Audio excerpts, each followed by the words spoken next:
नमस्कार विद्यार्थी मित्रांनो, आज आपण इंग्रजी माध्यमातील मराठी विषयाची 13वी कविता हिरवगार झाडासारखं ही कविता अभ्यासणार आहोत. सर्वप्रथम मी कवितेची प्रस्तावना वाचत आहे. कवितेचे कवी आहेत जॉर्ज लोपेस. अत्यंत संवेदनशील कवी. सत्यकथा या अंकातून त्यांच्या काही कविता प्रसिद्ध झाल्या आहेत. रक्तात भिनलेल्या कविता, पूर्ण झाले आहे हे त्यांचे कविता संग्रह प्रसिद्ध आहेत.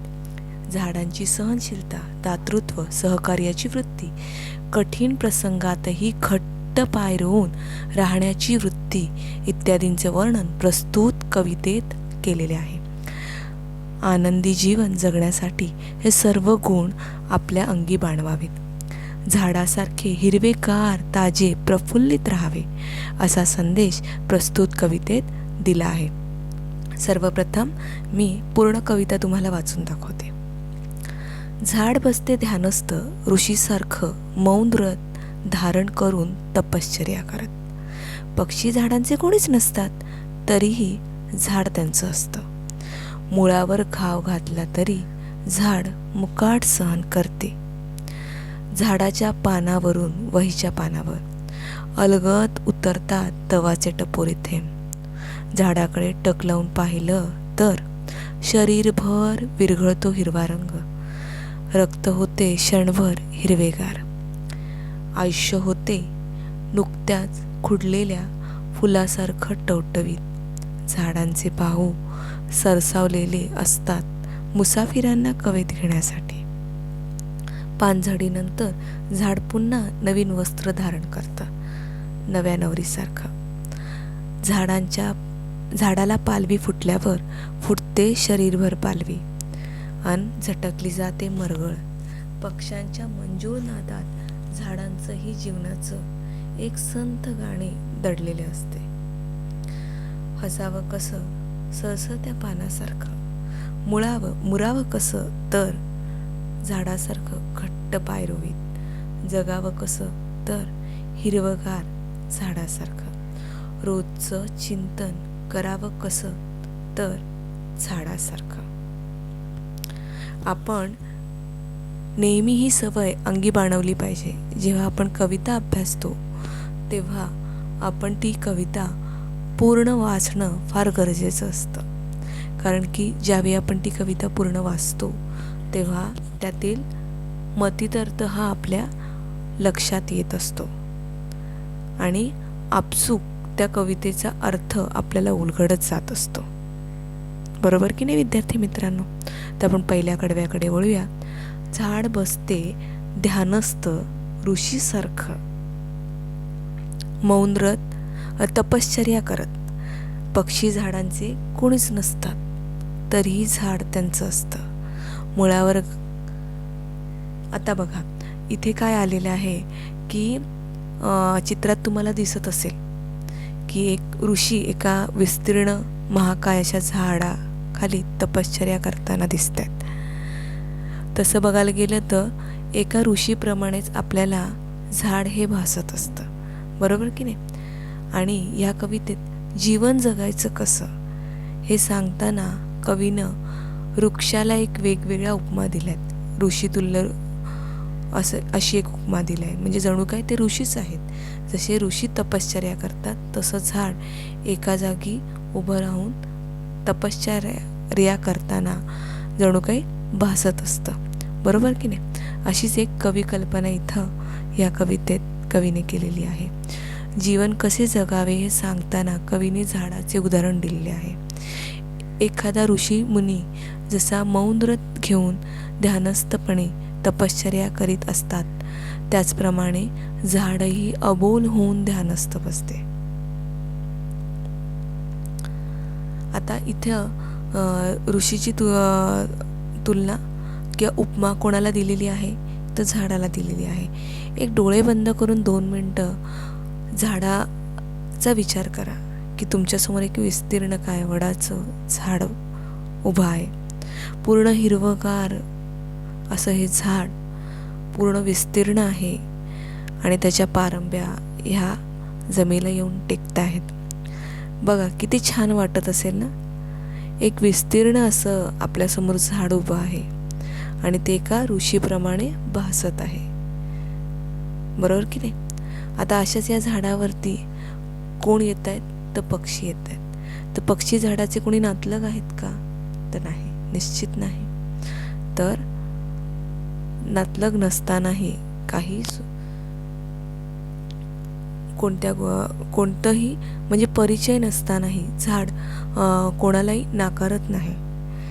तर त्या झाडाच्या कुशीत किती भरपूर पक्षी येतात, विसवतात, तिथं घरटी करतात, तिथं आपलं कुटुंब थाटतात आणि त्यांना आसरा देण्याचं कार्य हे झाड नेहमीच करत असतं, बरोबर की नाही. झाडावर पक्षी विसाव्याला येतात, थांबतात, निघून जातात. पक्षी झाडाचे मित्र नसतात. झाडात आणि त्यांच्यात दृढ नाते नसते तरी झाड पक्ष्यांसाठी, त्यांच्या निवाऱ्यासाठी सदैव उभे असते, बरोबर की नाही. ते इथे शब्दार्थही ह्या कवितेतले दिलेले आहेत. पुढच्या कडव्याकडे वळूया आपण. मुळावर घाव घातला तरी झाड मुकाट सहन करते. झाडाच्या पानावरून वहीच्या पानावर अलगद उतरतात दवाचे टपोरे थेंब.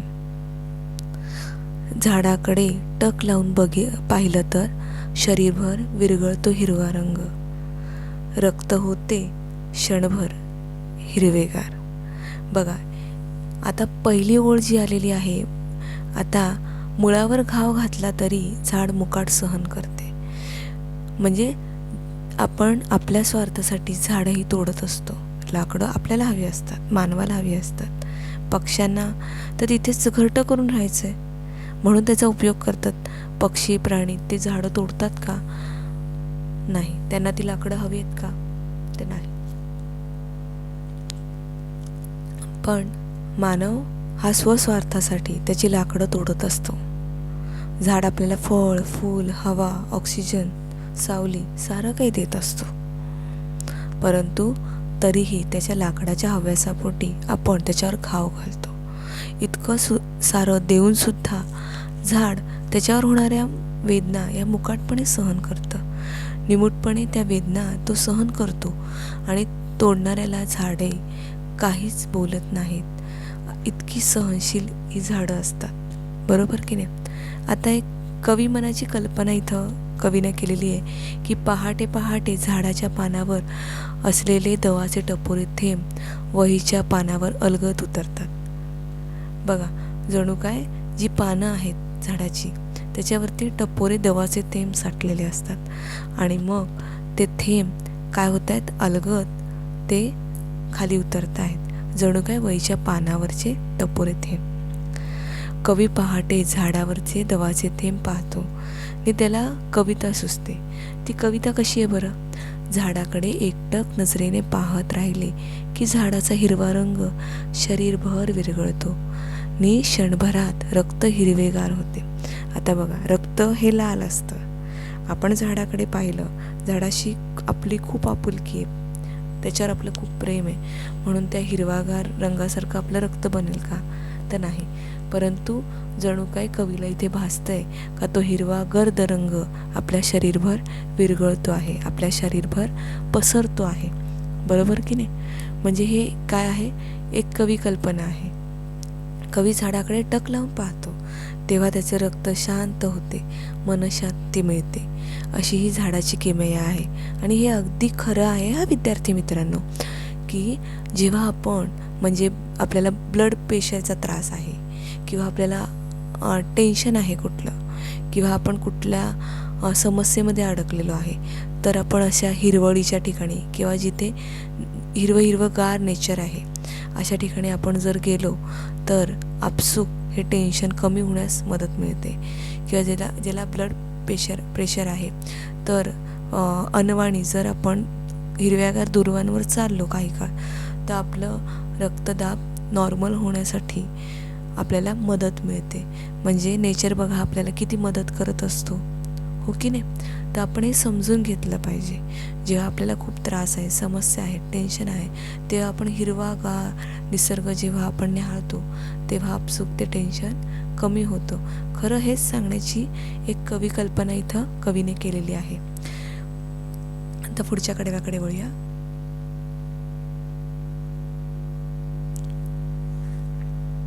आयुष्य होतं नुकत्याच खुडलेल्या फुलासारखं टवटवीत. झाडांचे बाहू सरसावलेले असतात मुसाफिरांना कवेत घेण्यासाठी.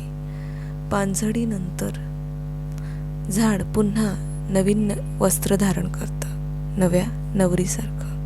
आता बघा, ही एक सुंदर अशी कल्पना इथं कवीने केलेली आहे की खुडलेल्या फुलातून देठाची पुन्हा अंकुर फुटावा, तसं आपलं जीवन त्या खुडलेल्या फुलासारखं टवटवीत ताजे होते. नव्याने आयुष्य जगण्याची उमेद जणू काही हे झाड आपल्याला देत असतं. एखाद्या प्रवाशाला, पाथस्थाला प्रेमाने मिठीत घेण्यासाठी झाड आपले हात पुढे करते. वणवण फिरणाऱ्याला झाड आश्रय देऊन दिलासा देते. आता बघा, झाड हे सर्वांचंच असतं आणि त्याच्यावरची फुलं ही सुंदर रंग त्याच्यावर असतात. त्या फुलांचा रंग सुंदर असतो, त्याचा दरवळणारा सुवास सुंदर असतो, बरोबर नाही. त्यांचं आयुष्य हे फार कमी असतं, परंतु जितकं ते आयुष्य जगतात त्यामध्ये ते आपल्याला सुख देतात, आनंद देतात, सुवास देतात, बरोबर की नाही. म्हणजे आपणही आपल्या आयुष्य जगताना सर्वांना मदत केली पाहिजे, एक प्रकारचा आनंद समाजामध्ये पसरवला पाहिजे, अशीच जणू काही शिकवण ही फुलं आपल्याला देत असतात आणि आपण ते त्यांच्याकडनं शिकलं पाहिजे, बरोबर की नाही. आणि झाड जणू काही त्यांचं बाहू पसरून आपलं स्वागत करत आहेत, आपल्याला मिठीत घेत आहेत, अशी कल्पना इथं कवीने केलेली आहे. कारण की त्याच्या सावलीमध्ये प्रत्येक वाटसरू हा उभा राहत असतो. तिथं झोमणारा गारवा तो काय करत असतो, त्याचा आनंद घेत असतो, सावलीचा आनंद घेत असतो, बरोबर नाही. तर ह्या सगळ्या गोष्टी झाड जणू काही आपल्याला मिठीत घेऊन आपल्याला देत असतं, अशी कल्पना इथं कवीनं केलेली आहे. आणि त्यानंतर काय म्हटलेलं आहे की पानगळीच्या मोसमानंतर झाडाला पुन्हा फालवी फुटते. इवली इवली गोजिरी ताजी पानं जन्माला येतात. जणू झाड नवीन वधूप्रमाणे नवीन शृंगार अंगावर परिधान करते. म्हणजे काय, आपण जसे नवनवीन कपडे परिधान करतो तसंच नवीन पालवी जेव्हा फुटते झाडाला, तेव्हा नवीन वस्त्र झाड आपल्या अंगावरती लेवतं किंवा परिधान करतं असं वाटत असतं, बरोबर की नाही. त्या नुकत्याच पालवी फुटलेल्या झाडाकडे पाहिलं की आपल्याला शरीरावर पालवी फुटते, नवीन उत्साह संचारतो, जीवन इच्छा जागी होते. आपण आपल्या आळस झटकून नवीन आयुष्याला सामोरे जावे, असंच जणू काही संदेश झाड आपल्याला देत असतं. झाड आपल्याला नव्याने जगण्याची प्रेरणा देत असतं, हो की नाही विद्यार्थी मित्रांनो. तर चला तर पुढच्या कडव्याकडे वळूया. पुढचं कडवं आहे, झाडाला पालवी फुटल्यावर फुटते शरीरभर पालवी अन झटकली जाते मरगळ. पक्ष्यांच्या मंजूळ नादात झाडांचंही जीवनाचं एक संथ गाणे दडलेले असते. बघा, आता अजून एक कवी कल्पना, बरोबर की नाही. झाडांच्या पानांचा आवाज जेव्हा खूप सोसाट्याचा वारा सुटतो किंवा मंद असा वारा सुटतो, त्या दोन्ही प्रसंगांच्या वेळी झाडांच्या पानांचा आवाज हा खूप वेगवेगळा असतो. झाड एक मंजूळ गाणं कायम गात असतं, बरोबर की नाही. तर असं हे मंजूळ गाणं आपण छान ऐकलं पाहिजे. ही निसर्गाने दिलेली एक आपल्याला देणगी आहे, जिचा आपण काय केलेला पाहिजे, आनंद उठवायला पाहिजे आणि आपण त्याचा काय करायला पाहिजे, स्वीकार करायला पाहिजे. पण आपण त्याच्याकडे पाहत नाही तितकंसं, बरोबर की नाही. झाडावर पक्षी सुरेल आवाजात काय करत असतात, किलबिलत असतात. जणू झाडात जीवनाचं एक मंद गाणं लपलेलं आहे, हेच जणू काही ते सांगण्याचा प्रयत्न करत असतात. आपल्यालाही आयुष्यात दडलेलं हे जीवन गाणं उमजायला पाहिजे, असा संदेश ही झाडं आपल्याला देत असतात, बरोबर की नाही. तर असेच गाणं आपण आपल्या जीवनाचंही शोधलं पाहिजे आणि ते गुणगुणलं पाहिजे आणि आनंदानं गायलं पाहिजे.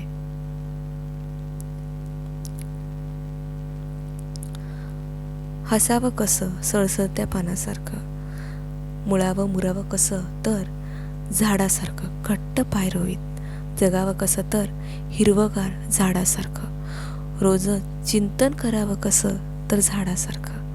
कवी म्हणतात, माणसाने झाडाच्या सळसळत्या पानासारखे हसावे. झाड जसे आपल्या मुळांचे पाय जमिनीत घट्ट रोवून उभे राहते, तसेच आपणही आपल्या आयुष्यात ठाम निर्धाराने उभे राहावे. जीवनात मुरावे, आपण झाडासारखे हिरवेगार आयुष्य जगावे. झाडासारखा आपणही मनात सखोल विचार करावा, आपल्या आयुष्याचं चिंतन करावं, अंतर्मुख होऊन विवेकी व्हावं. बघा, एक छान संदेश शेवटच्या कडव्यात कवी इथे देत आहेत आपल्याला, की आपण झाडाकडनं खूप साऱ्या गोष्टी शिकल्या पाहिजेत. झाड एका मुनीप्रमाणे, म्हणजे कोणत्याही ऋतूत भरपूर हवा येऊ दे, वादळ येऊ दे, पाऊस येऊ दे, वीज पडू दे, नाहीतर खूप एकदम रखरखतं ऊन असू दे, प्रत्येक ऋतूमध्ये हे झाड एका जागी स्थिर उभं असतं. कोणतेही कठीण प्रसंग आले तरी आपण असंच त्या प्रसंगांना सामोरं जात आपण पुढे गेलं पाहिजे, असा संदेश आपल्याला झाड देत असतं. त्यानंतर काय आहे की आपल्याला झाड सारं काही देत असतं, फळं देतं, फुलं देतं, सुवास देतं, बरोबर की नाही. सरपणासाठी लाकडं देतं, त्याची सुकलेली लाकडंही आपण आपल्या स्वार्थासाठी उपयोगी आणत असतो. फर्निचर हे लाकडापासून बनवलं जातं, पण जेव्हा आपण त्या झाडावरती घाव घालतात तेव्हा ते झाड काही बोलतं का? तर नाही बोलत. इतके वर्ष सावली, ऑक्सिजन, गारवा देऊनही आपण काय करत असतो की स्वार्थापायी स्वतःच्या त्या झाडावरती घाव घालत असतो, त्याच्या फांद्या तोडत असतो, त्याला इजा पोचवत असतो.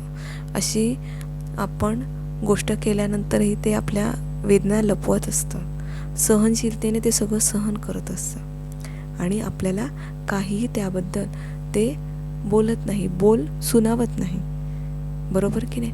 म्हणजे बघा, एक काय म्हणतात, सहनशीलता किती आहे हे आपण काय झाडाकडनं शिकलं पाहिजे आपल्याला. आणि झाड हे सर्वांसाठी सारखं असतं, त्यावर पक्षी येतात, घरटी करतात, विसाव्यासाठी तिथं थांबतात, प्राणी येतात ते थांबतात, वाटसरू येतात, मानव जातो तिथे त्याच्याकडे, तरीही ते तिथे थांबतात आणि प्रत्येकाला ऑक्सिजन देण्याचं अविरत काम ही झाडं करत असतात, बरोबर की नाही. जर प्राणवायूच नसता तर आपण जिवंत राहू शकलो असतो का? तर नाही. तर आपल्याला प्राणवायू कोण देतात? ते ही झाडं देतात, पण त्याच्या बदल्यात ते आपल्याकडनं काही मागतात का? तर नाही, कधीच काही मागत नाहीत, बरोबर की नाही. तर आपण नेहमी देण्याची वृत्ती झाड आपल्याला देत असतात. आपण नेहमी सरळ हसते, आपल्याकडे जे आहे आपल्या परीने आपण काहीतरी देण्याचा कार्य आपण नेहमी अविरतपणे सुरू ठेवायचं, अशीच जणू काही शिकवण झाड देत असतं. आणि पानगळीनंतर एक नवीन पालवी येते झाडांना, बरोबर की नाही. म्हणजे आपण त्यातून काय शिकलं पाहिजे? कठीण प्रसंग आयुष्यात येतात, परंतु त्यावर मात करून आपण चांगले प्रसंग आणले पाहिजेत आपल्या आयुष्यात आणि आपण त्या समस्यांना सामोरं जाऊन एक चांगला जीवन जगण्याचा प्रयत्न आपण नेहमी अविरतपणे करायला पाहिजे, अशी शिकवण ही झाड आपल्याला देत असतात. झाडामध्ये हे गाणं आहे, त्यांच्या झाडांच्या पानांची सळसळ, त्याच्यामधून एक जीवन गाणं आहे जणू काय. आणि असंच गाणं आपणही आपल्या जीवनात गुणगुणलं पाहिजे, बरोबर की नाही. आणि शेवटच्या कडव्यामध्ये काय आहे? आपले पाय घट्ट रोवीत, सगळ्या प्रसंगाने ताठ मानेने, अगदी सगळ्या प्रसंगाला आपण समोरं गेलं पाहिजे, असाच एक संदेश आपल्याला इथे या कवितेत कवीने जॉर्ज लोपेस यांनी दिलेला आहे. कविता निश्चित समजली असावी असा इथे वाटतंय मला. आणि जर कविता समजली असेल तर व्हिडिओ नक्की लाईक करा आणि चॅनलला सबस्क्राईब करायला विसरू नका. चॅनलचं नाव आहे प्रांजल एस ट्युटोरियल. नमस्कार, धन्यवाद.